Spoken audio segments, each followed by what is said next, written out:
네, 안녕하세요. 반갑습니다. 오늘은 동성 화인텍 기업에 대해서 살펴보도록 하겠습니다. 네, 먼저 최근 반기 보고서죠. 한번 들여다보도록 하겠습니다. 구독자분이 요청이 있으셔서 한번 살펴보고 있는 거고요. 일단 기업의 이제 실적 어떻게 나오는지 빠르게 살펴봐야겠죠. 전반적으로 실적이 잘 잡히고 있는 기업이고요. YY 대비로는 매출액은 증가를 했고 영업이익은 좀 감소한 모습 이렇게 일단 확인할 수가 있겠죠. 일단은 영업이익이 왜 감소했는지는 조금 이제 천천히 살펴보고요. 이제 기업이 어떤 뭘 하는 기업인지를 봐야겠죠. 보시면 본행제입니다. 기업의 이제 단열재 사업 관련돼서 결국에는 이제 LNG 운반선에 들어가는 이 본행제를 납품하는 그런 생산 납품하는 기업이라고 이렇게 볼 수가 있겠죠. 주요 제품 보면 이런 단열재에서 대부분의 매출이 발생하고 있기 때문에 LNG 운반선에 들어가는 본행제다 이렇게 보실 수가 있는데 이런 동성 화이텍 같은 이런 기업의 특징은 결국에는 이 LNG 운반선이 이제 전방 산업이 되겠죠. 이 LNG 운반선의 이제 영향을 직접적으로 받을 수밖에 없습니다. 결국에는 이 수주 상황을 유심히 보셔야 되는데 대부분 이런 기업 같은 경우는 수주 잔고로 이렇게 쌓아놓고 가는 부분이 많거든요. 보시게 되면 수주 잔고가 지금 상당히 많죠. 보시게 되면 1조가 넘어가는 것 같은데 1조 1,800억 1조 1,800억 원 정도의 수주 잔고가 이렇게 잡혔습니다. 이게 지금 보시면 기업의 이제 지금 실적 한번 보시게 되면 분기 말고 이제 사업 보고서 1년 단위로 지금 한번 살펴보겠습니다. 1년 단위로 보시게 되면 지금 매출액이 작년이죠. 작년 기준으로 3,650억 원, 3,650억 원을 기록했어요. 그런데 지금 반기 보고서 기준으로 수주 잔고가 지금 보시는 것처럼 1조 1,800억 원이 넘어서고 있습니다. 그러니까 이 얘기는 뭐냐면 결국에는 수주 잔고는 쌓여 있는데 기업이 이제 소화를 못 시키거나 또 하나는 전방 산업에 따른 매출 인식 기간이 다를 수밖에 없다라는 겁니다. 결국에는 배를 LNG선을 만드는 이런 기업들이 이제 수주를 받아서 진행을 해야 될 텐데 이 기업들이 얘네 그 동성 화인텍한테 매출로 인식해주는 이 기간이 다를 수 있다라는 것이죠. 그러니까 이 수주 잔고가 쌓이는 것만 봐서는 조금 곤란할 수 있다라는 겁니다. 지금 최근 보고서죠. 동성 화인텍의 하나금융그룹에서 이제 최근 보고서를 보더라도 상당히 긍정적인 내용이 많습니다. 목표 주가를 올렸는데 이유는 영업이익이 지금 YOY 대비로는 하회를 했는데 컨센서스는 상회를 했다. 이런 의미죠. 결국에는 실적 생각보다는 잘 잡혔다. 비용이 증가를 하며 했음에도 불구하고 원재료 비용이 외주 가공비가 증가를 하면서 결국에는 이런 영업이익이 좀 컨센서스보다는 높게 잡혔다. 근데 이제 중요한 것은 보시게 되면 수주 잔고가 증가 속도가 지금 빠르게 나타나고 있다. 이렇게 보고 있는데 사실 애널리스트들의 보고서는 대부분 긍정적일 수밖에 없고요. 왜냐하면 우리나라 증권사들의 특성이 거래를 위한 증권사들도 있겠지만 대부분은 이 수수료 관련된 부분이 많기 때문에 보고서 내용 자체가 상당히 포지티브하게 작성되는 경우가 많고 이제 이 작성 내용이 이제 논리적이고 이해할 수 있을 정도의 이제 흐름을 갖고 있는지를 투자자분들께서 판단하시면 될 것 같은데 이 부분은 사실이죠. 매출액 증가보다 수주잔고 증가 속도가 훨씬 빠른 상황이긴 맞지만 저는 이게 그렇게 지금 동성 화인텍의 크리티컬하게 중요한 부분이냐라는 부분에서는 조금 생각이 다릅니다. 왜냐하면 보통 이런 수주잔고가 쌓여있는 기업들 같은 경우는 없는 것보다는 낫지만 매출로 인식하는 그 기간이 동성 화인텍이 주도적으로 이렇게 처리할 수가 없다라는 것이죠. 전방산업에서 인식할 수 있는 그 단계별로 이렇게 지체될 수밖에 없기 때문에 미래 실적은 쌓여 있지만 앞으로 빠르게 이게 매출이 늘어난다 이렇게 보기에는 좀 부족하다라는 의미죠. 실제로 보시게 되면 손익계산서 연단이죠. 작년 사업보고서고요. 지금 2020년도에는 매출액이 3,880억, 3,880억 원 정도 잡혔죠. 그리고 21년도에는 오히려 지금 떨어졌습니다. 3,650억 원 정도 떨어졌죠. 이때 당시에 수주 잔고가 어땠는지를 한번 비교해 보면 뭐 좀 이해가 쉽겠죠? 지금 2020년도에 이제 사업 보고서고요. 당시에 이제 그 수주 잔고를 한번 보겠습니다. 그래서 일단 어, 이 연도별로 지금 수주 잔고와 매출액을 한번 정리를 했습니다. 단위는 100만 원이고요. 보시게 되면 이게 2018이죠. 그다음에 2017년 뭐 이렇게 되는데요. 지금 2022년 반기 기준으로 지금 1조 1,830억 원 정도 지금 이렇게 1조 1,830억 원이죠. 그러니까 2021년 지금 사업보고서 기준으로 지금 좀 더 늘어나긴 했습니다. 늘어나긴 했지만 보시면 수주잔고가 급격하게 늘어난 부분은 2021년이죠. 2020년과 2021년 사이에 수주잔고가 지금 급격하게 늘어났는데요. 보시면 당시 131%나 증가하면서 지금 크게 늘어난 부분을 확인하실 수가 있죠. 지금 올해는 뭐 15% 정도 뭐 늘긴 했습니다. 근데 이제 문제는 매출액이 보시는 것처럼 이 지금 수주잔고 기준으로 봤을 때 이렇게 크게 급격하게 늘어나지 않았다라는 것이죠.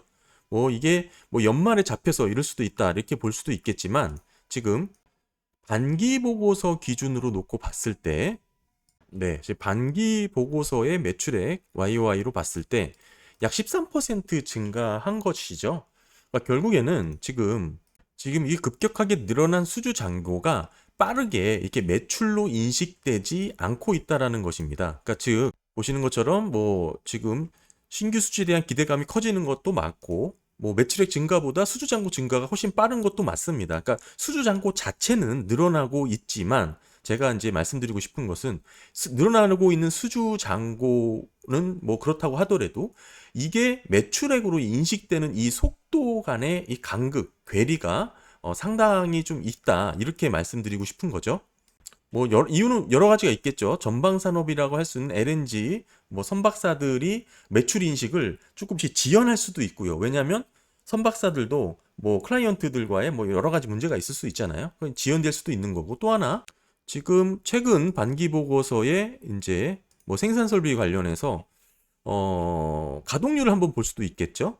지금 기업 같은 경우에는 뭐 단열재 관련해서 92%로 뭐 실제 뭐 지금 뭐 거의 한도까지 뭐 100%를 넘어가는 건 아니지만 한도까지 지금 최대치로 가동을 하고 있는 그런 생산을 하고 있는 실정이다. 이렇게 볼 수가 있겠죠. 따라서 지금 이 기업 같은 경우에는 수주 잔고가 이렇게 많이 늘어났다고 이렇게 점프업이 됐죠. 늘어났다고 하더라도 매출액이 이에 비례해서 또 급격하게 늘어난다라고 보기 상당히 어렵습니다. 결국에는 지금 이 성장 속도, 반응 속도를 봤을 때 뭐 2020년도 정도에 조금 상회하는 수준으로 이렇게 볼 수가 있는 것이죠.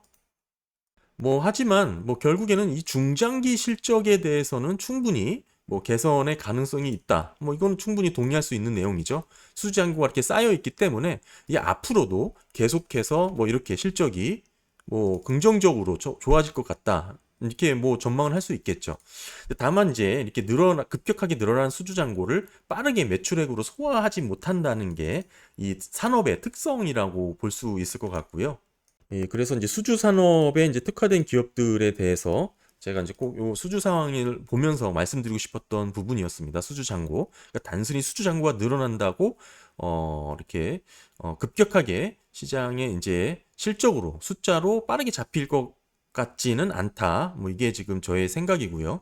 아까 지금 매출액은 뭐 늘었죠. 매출액은 아까 계산했을 때도 한 13% 정도 늘었지만 이 영업이익이 좀 감소한 부분, 영업이익이 꽤 많이 감소했습니다.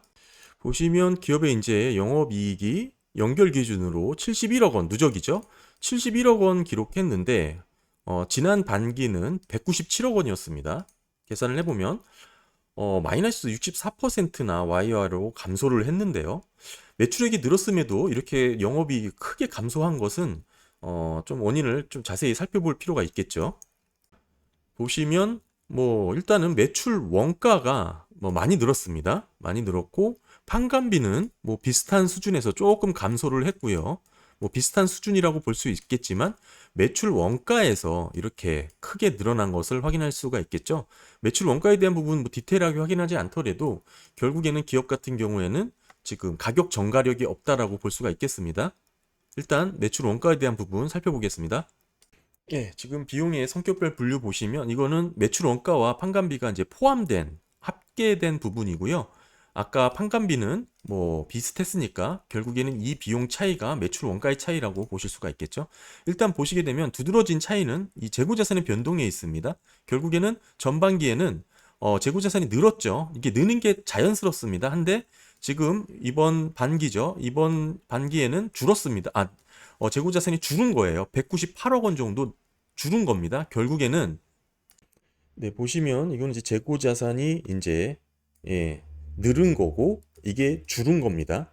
재고자산이 늘면 이게 비용이 마이너스로 잡히기 때문에 재고자산이 늘면 영업이익이 증가합니다. 왜냐하면 비용이 줄기 때문에 그렇죠. 마이너스로 줄기 때문에 비용이 줄면 당연히 영업이익이 늘어나죠. 근데 이거는 재고자산이 이제 플러스로 잡혔기 때문에 비용이 더 합산이 됐죠. 합산이 되기 때문에 영업이익이 줄어듭니다. 그러니까 재고자산이 줄면 영업이익이 줄어드는 것이죠.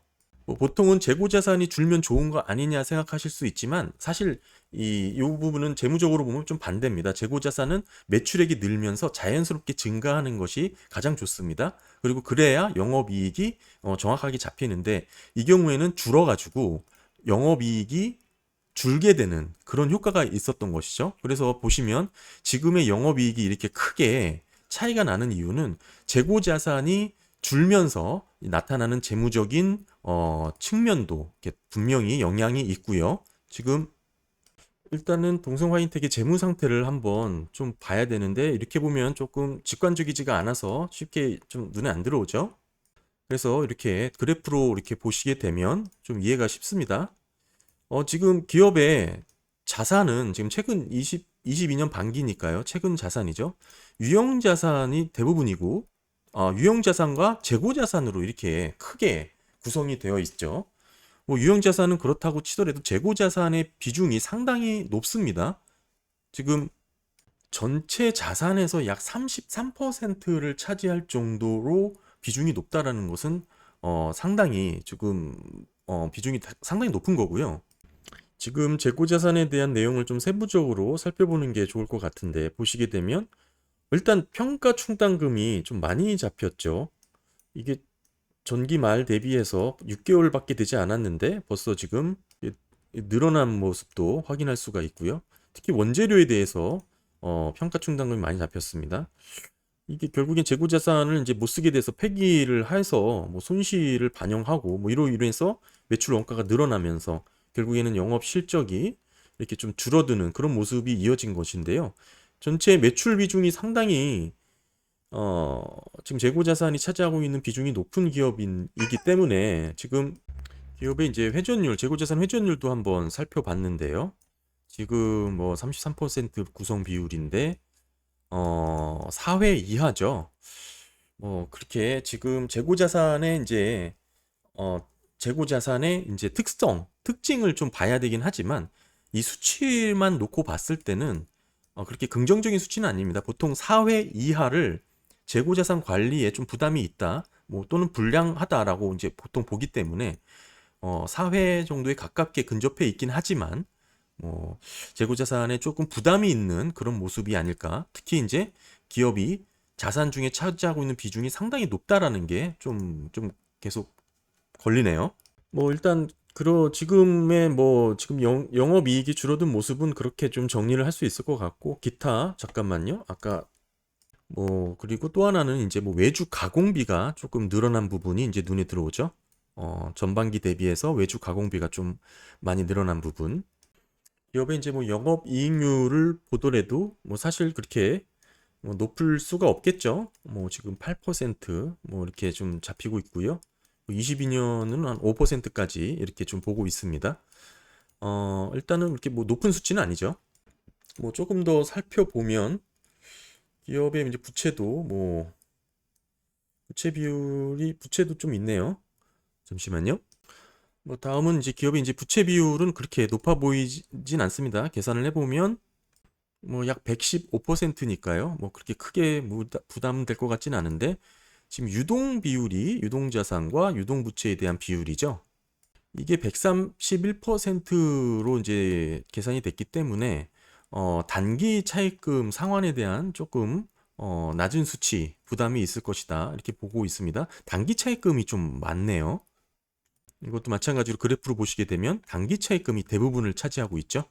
이 단기 차입금이 상당히 많기 때문에 아까 유동 비율이 좀 이렇게 낮게 나왔죠. 단기 차입금은 뭐 특별히 뭐 게 아니고 이제 금융 차입금입니다. 뭐 금융 단기 차입금이기 때문에 그렇게 크게 뭐 우려할 수준은 아니고요. 그 외에 기업은 뭐 전환사채 일부 있고 뭐 하긴 하지만, 보시면 그렇게 많은 비중이 아니라서 전환가는 주식수도 한 36만 주 정도 되죠. 36만 주. 그래서 뭐 그렇게 크게 우려할 정도의 뭐 오버행은 아니다라고 볼 수 있겠죠. 뭐 그동안 전환권 행사를 하면서 주식수를 좀 이렇게 많이 늘려왔네요. 뭐 특별히 뭐 주식 매수 선택권은 따로 없고요. 지금 특이한 것은 동성케미칼이 최대 주주로 지금 지분이 약 39% 정도, 38% 정도 이렇게 보유하고 있죠. 이런 경우에는 그 관련 내부 거래에 대한 내용을 체크해 보시면 좋은데요. 일단 대주주 간의 영업 거래 보시게 되면 채권 채무 뭐 그렇게 큰 금액이 아니니까요. 큰 금액이 아니죠. 뭐 억 단위니까. 근데 이제 매출 관련해서, 영업 거래 관련해서 보시게 되면 매입도 뭐 좀 많이 잡혔고요. 뭐 이런 부분이 있죠. 지금 지급 수수료도 지금 27기에 비해서 지금 많이 늘어났죠. 매출도 마찬가지고 원재료 상품 매입 같은 경우도 마찬가지고요. 뭐 결국에는 뭐 이런 내부 거래로 인해서 이 실적 자체가 그렇게 영업 효율이 좋을 수는 없을 겁니다. 아마 뭐 이런 부분들 그렇게 많이 높은 수치는 아니니까요. 그 일단은 뭐 지금 뭐 기업 같은 경우에는 뭐 딱히 뭐 나쁘다, 딱히 좋다라고 저는 뭐 판단하기에는 좀 많이 어려울 것 같고요.